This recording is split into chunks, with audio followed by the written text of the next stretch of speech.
মা চলো চলো, এই দেখো এ বাবা, এত বড় মাছ! রুই মাছের কালিয়া করো। এত বড় রুই মাছের আজ বানালাম বিয়ে বাড়ির স্টাইলের মাছের কালিয়া। প্রথমে রুই মাছটা কেটে বেছে ধুয়ে নিলাম। মাছ এবং ছোট ছোট কেটে রাখা আলুতে নুন হলুদ মাখিয়ে নিলাম। কড়াইতে তেল দিয়ে মাছগুলো ভেজে নিলাম। আর এদিকে সব মশলা বেটে দুটো টমেটোও পুড়িয়ে নিলাম।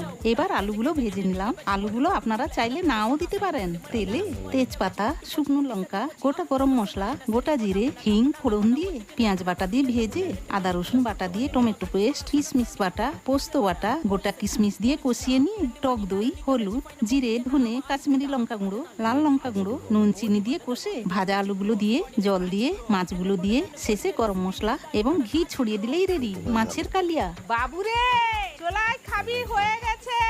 একদম অপেক্ষা না করে ভুরি ভোজ সেরে ফেলুন সপরিবারে মিলে। দারুণ।